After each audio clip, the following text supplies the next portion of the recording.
Breathe better and sleep deeper with the Levoit Classic 160 Top Fill Humidifier. Don't wait. Check out the link in the video description to get your Levoit Top Fill Humidifier on Amazon today and enjoy a healthier, more comfortable home. Welcome to Oil Spill Watch, where we dive into the latest environmental disasters and hold those responsible accountable. You might have heard about the devastating oil spill in the Black Sea, caused by Russian tankers crashing a month ago. The situation has been unfolding with alarming consequences. Today, we're going to take a closer look at how the occupation authorities in Crimea are handling this disaster, or rather not handling it.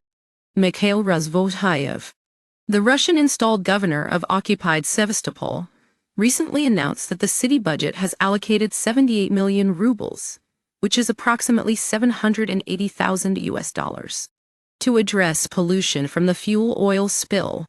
Now, that might sound like a significant amount of money, but trust us when I say it's just a drop in the ocean compared to what's needed here. According to Oil Spill Watch research, this expenditure is indeed the most expensive one so far, and Razvozhayev himself admitted that these funds will likely not be sufficient. This raises serious concerns about the effectiveness of the Russian authorities' response to the disaster. After all, if $780,000 isn't enough to contain the spill, what's going to happen when we factor in the long-term costs of cleanup and recovery? But here's the cherry on top. Sergei Aksyonov, the so-called head of Crimea, has even made veiled criticisms of the Russian authorities.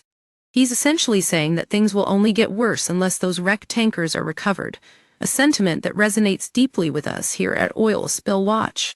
It's no secret that the occupation authorities in Crimea have been struggling to cope with the scale of this environmental disaster.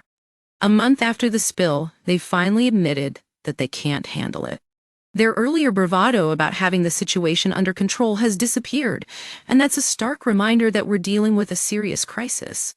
Now, the consequences of this inaction will take years to mitigate, not just for the environment, but also for the people affected by this disaster. The responsibility for this lies entirely with Russia, and Oil Spill Watch is here to hold them accountable.